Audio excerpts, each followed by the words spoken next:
নমস্কার বন্ধুরা, অলৌকিক চ্যানেলে আপনাদের সকলকে স্বাগত জানাচ্ছি। প্রত্যেক সপ্তাহের মতো এবারেও আমি একটা নতুন টপিক নিয়ে আপনাদের কাছে চলে এসেছি। আজকে আমার আলোচ্য বিষয় হচ্ছে কাক সম্পর্কে, অর্থাৎ কাক বাড়িতে আসা শুভ না অশুভ। অর্থাৎ কাক যখন আমাদের আশেপাশে ডেকে ওঠে বাড়ির কাছে, তখন সেটা শুভ সংকেত দেয় না অশুভ সংকেত দেয়? কাক ডাকা কি আদৌ কি সুখবরের বার্তা বহন করে, আশীর্বাদের বার্তা দেয়, নাকি অভিশাপ? সেই সম্পর্কে আজকে আমি আলোচনা করব। আমার বক্তব্য শুরু করার আগে আমি আপনাদের বলে দিই যে আমার পর্ব যদি আপনাদের সকলের ভালো লাগে তাহলে অবশ্যই লাইক করবেন, কমেন্ট করবেন কেমন লাগলো, শেয়ারও করবেন। আর যদি আমার ভিডিওটা নতুন দেখে থাকেন তাহলে বেল বাটন ক্লিক করবেন, যাতে প্রত্যেক সপ্তাহে আমার নতুন নতুন ভিডিও পেতে পারেন। এবার আমি আমার মূল বক্তব্যে চলে যাই।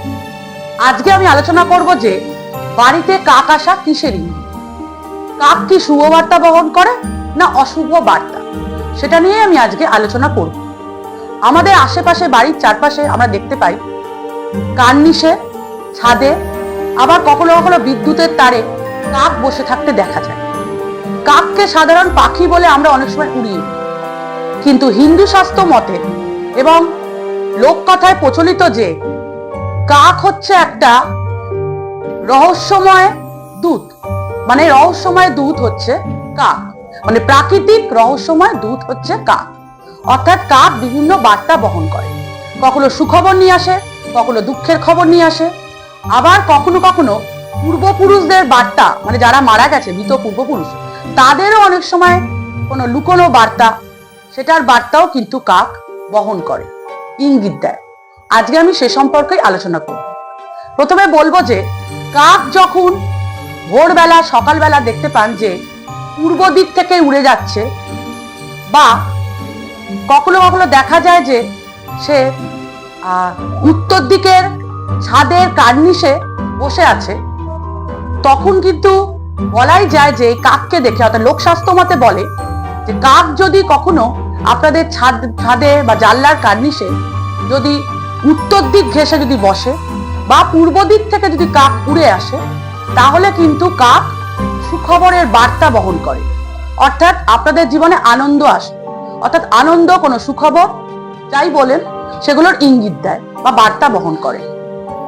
আবার কাক যদি কখনো দেখা যায় যে পশ্চিম দিকে বসছে বা পশ্চিম দিকের জানলায় আপনাদের কাছে বসে আছে, পশ্চিম দিকে যদি কোনো কাক বসে আপনাদের বাড়ির আশেপাশে, তাহলে কিন্তু সে সাফল্যের ইঙ্গিত দেয়।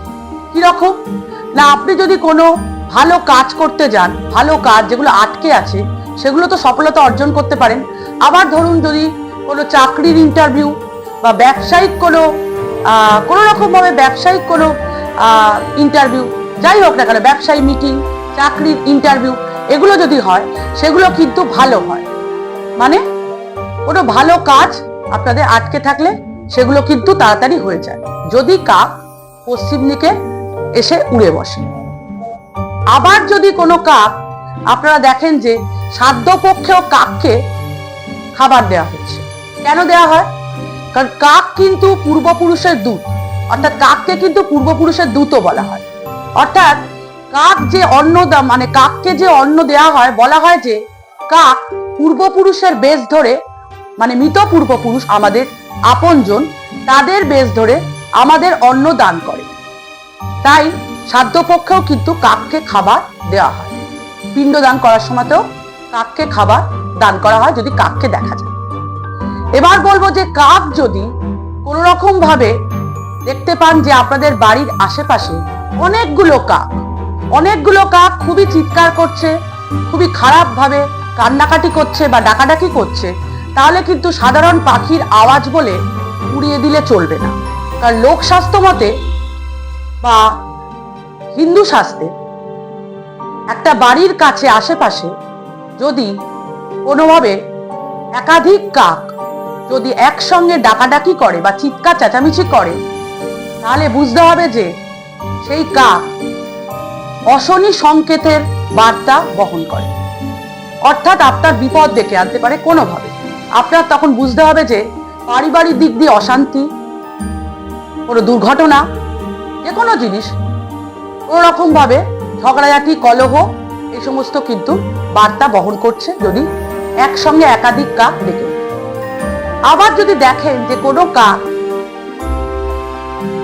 অনেক দিন ধরে, দীর্ঘ সময় ধরে আপনাদের ছাদের পশ্চিম দিকে অনেক দিন ধরে উড়ে এসে বসে আছে, তাহলে বুঝতে হবে যে আপনাদের পিতৃদোষ দেখা দিচ্ছে, অর্থাৎ পূর্বপুরুষরা রুষ্ট হয়েছে। সেই ক্ষেত্রে আপনাদের কি করতে হবে? সেই ক্ষেত্রে আপনাদের তর্পণ করতে হবে পূর্বপুরুষদের উদ্দেশ্যে। আর কি, আবার আপনাদের শ্রাদ্ধ করতে হবে, দান ধ্যান পূজার্চনা এই সমস্ত করতে হবে।